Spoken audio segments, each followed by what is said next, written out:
नमस्कार प्रेक्षकांनो. आजच्या लग्नानंतर होईलच प्रेम मालिकेचा भाग खूपच खास, भावनिक आणि जबरदस्त ट्विस्टने भरलेला होता. आजच्या भागात पार्थ आणि काव्याच्या नात्यातील सगळ्यात मोठा टर्निंग पॉईंट पाहायला मिळाला आहे.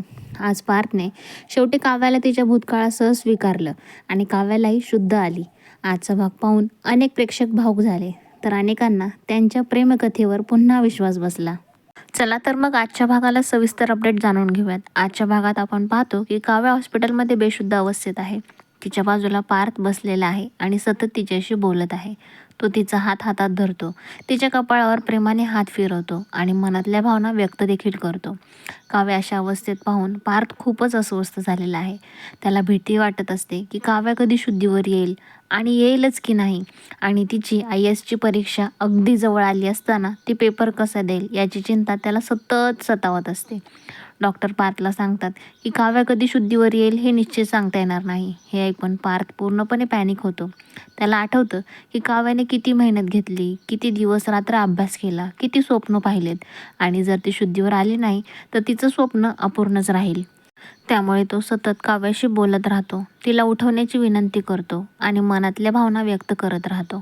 पार्थ मनात म्हणतो की काव्याला कोणत्याही परिस्थितीत उठवायलाच हवं. तिच्यासाठी तो प्रार्थना करतो, देवाकडे मागणी करतो आणि तिच्या आयुष्यातील सगळ्या चुकांबद्दल स्वतःलाच दोष देतो. काव्याशिवाय त्याचं आयुष्य कसं रिकामं झालं हे त्याला जाणवतं. दुसरीकडे देशमुखांच्या घरी वेगळाच विषय सुरू असतो. मालिनी आणि आशा 16 डिसेंबरच्या घटनेबद्दल चर्चा करत असतात. त्या दिवशी नेमकं काय घडलं, काव्याच्या आयुष्यात अचानक एवढा मोठा वादळ कसं काय आलं आणि घरातल्याच कोणीतरी कट केला असावा असा संशय त्यांना येतो. मालिनी ठरवते की काव्या बरी होऊन घरी आली की ती सगळ्या गोष्टींचा शोध घेणार आहे आणि सत्य समोर आणणार आहे. या रहस्यामुळे पुढील भागात मोठा ट्विस्ट पाहायला मिळणार आहे. दरम्यान जीवा गणपती बाप्पाकडे काव्याच्या बऱ्याच होण्यासाठी प्रार्थना करू लागतो.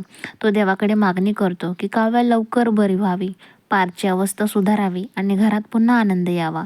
जीवा पार्थचा खूप जवळचा असल्यामुळे त्याला पार्थची अवस्था पाहून खूप वाईट वाटत असतं.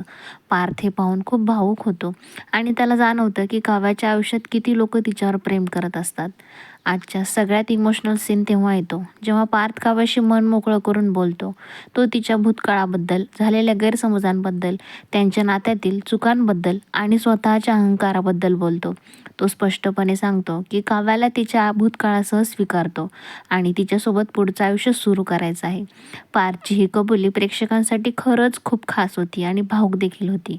तो सांगतो की काव्या त्याच्यासाठी किती महत्त्वाची आहे, तिच्याशिवाय त्याचं आयुष्य अधुरं आहे आणि आता तो तिला कधीच सोडणार नाही. पार्थचा हा मोनोलॉग पाहून प्रेक्षकांना त्याची प्रेमाची खरी भावना समजते आणि तेवढ्यात मोठा ट्विस्ट येतो. काव्या डोळे उघडते. हा सीन खूपच रोमॅन्टिक आणि भावनिक वाटला. काव्या पार्थला विचारते, तो ठीक आहे का, आणि पार्थ सांगतो की तिचं शुद्धीवर येणं हेच त्याच्यासाठी सगळ्यात मोठं सुख आहे. दोघांमध्ये खूपच सुंदर आणि इमोशनल मोमेंट पाहायला मिळतो, ज्यामुळे प्रेक्षकांना त्यांच्या नात्यावर पुन्हा विश्वास बसतो. यानंतर नंदिनी आणि जीवा दोघेही येऊन एकमेकांना शुभेच्छा देतात. सगळ्यांचा मूड खूपच हॅपी होतो.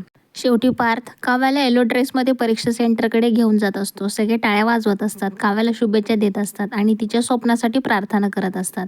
तर आजचा भाग इथं संपतो मित्रांनो. आपण भेटूयात पुढच्या भागामध्ये. तोपर्यंत पाहत राहा लग्नानंतर होईलच प्रेम हा भाग. तुम्ही तुमचा अनमोल वेळ देऊन या रिव्ह्यू चॅनलवरचा व्हिडिओ पाहिलात, त्यासाठी मी तुमची मनापासून आभारी आहे मित्रांनो. चॅनलला सबस्क्राईब करायला विसरू नका. लाईक करा आणि कमेंटमध्ये तुमचं मत नक्की कळवा.